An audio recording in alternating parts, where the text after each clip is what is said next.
আজব ঘটনা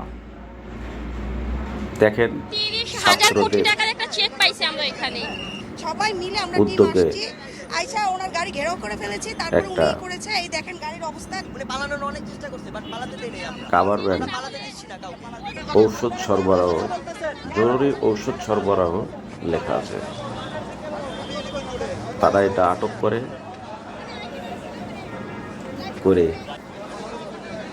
ভিতরে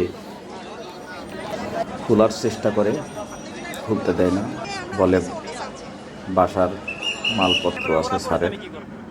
ঠিক আছে, সে ভাবছে যে যাই হোক, আপনারা আসলে এটা কিভাবে পরে আমাদেরকে দেখাবেন, এটা এখানে আসলে খুলতে কি বাধ্য আছে হয়। আমরা একটু খুলে দেখে আপনার হচ্ছে গিয়ে কি মানে কিভাবে ধরছি এটা বলবো, অনেকগুলো ফার্স্ট টাইম থেকে বলবো। মানে আমরা এখানে কাগজপত্র, দাঁড়িয়ে ছিলাম, বিভিন্ন হ্যাঁ আমরা কিছু আছে ট্রাফিকের এবং কাজ করতেছিলাম। কাগজপত্র এবং সরকারি মালামাল এটার ভিতরে আমাদের গাড়িটা কি মেইন চেক হইছে এবং একটা চেক পাই। দেখেন, আপনারা নিজে নিজেই শোনেন কত টাকা চেক।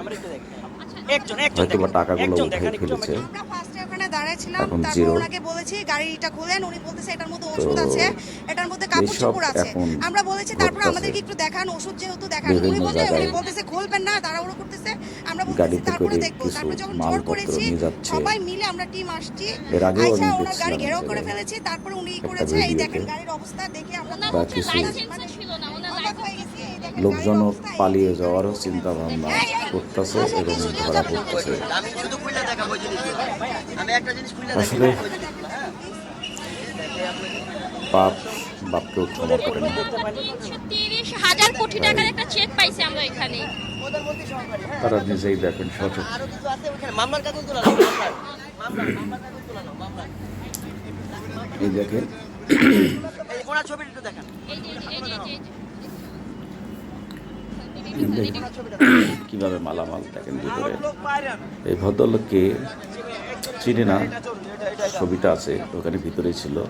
এখানে হচ্ছে মানে যত চা পাইছি সব হচ্ছে অবৈধ সরকারি জিনিস। আর আমরা একটা টাকা 300,000 কোটি টাকার একটা চেক পাইছি, যে চেকটা হচ্ছে যাই হোক, টাকা অ্যামাউন্ট তোলা হয়েছে শূন্য। এই যে দেখেন, আমরা ফার্স্টে হচ্ছে একটা যারা পাই, এই যে এটাকে এইটা আমরা আটক ফার্স্টে করেছে, পাই। পাওয়ার পরে হচ্ছে আমাদের সন্দেহ হয়, ওনাকে তাদেরকে অনেকক্ষণ আটকানো হয়, ধন্যবাদ ওনার না নাম্বারে দিয়ে কল দেওয়া হয় যে মালিক ওই মেয়েটা আসছিল, ওনার যাওয়া মেয়ে না যাবে কি না। যেন হয়, ওনার ভাই এবং তারা অনেক দক্ষতার গাড়ির মধ্যে হচ্ছে গিয়ে আপনার জরুরি ওষুধ, হ্যাঁ। দেখাইছে, আমরা এটা চেক করি, চেক করে যে দক্ষতায় তারা আজ পরে বলতেছে যে এই বাসাবাড়ি গাড়িকে আমার আটক বাসাবাড়ি করছে। চেক কিছু করো। সরকারি অবৈধ তারপর মালামাল চেক করতে দিচ্ছিল না, তারপর এই জোর গাড়ির জবরদস্তি ভিতরে করে আছে। একটা চেক করা হয়েছে। তারপর যে ডকুমেন্ট বের হয়ে উনি পালানোর অনেক চেষ্টা করছে, বাট পালাতে দেয় নাই আমরা। আমরা পালাতে দিচ্ছি না কাউকে। তাহলে আপনি ফার্স্টে কেন বললেন না? আশ্চর্য আশ্চর্য ঘটনা ঘটতেছে।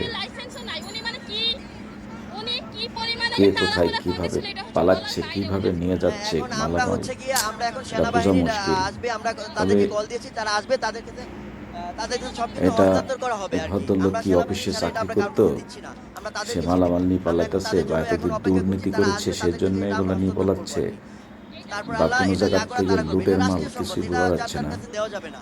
তবে হয়তো পরবর্তীতে এগুলা এটা বোঝা যাবে, দেখা যাক। ওনারা যা করবে তাই, কারণ এটা হচ্ছে আমাদের সবার তবে সম্পদ, এটা কারণ একা না আমার সম্পদ, আপনাদের সবার সম্পদ, সেনাবাহিনীকে ফোন দেওয়া টাকাটা আসলে হয়েছে। কি ধরনের সন্দেহ প্রশ্ন? কিছুক্ষণের ভিতরে হয়তো সেনাবাহিনী চলে আসলে পরেই গাড়িটা আটককে এবং গাড়ির ভিতরে যারা আছে তাদেরকে আটক করে নিয়ে যাবে। ভালো থাকবেন, সুস্থ থাকবেন।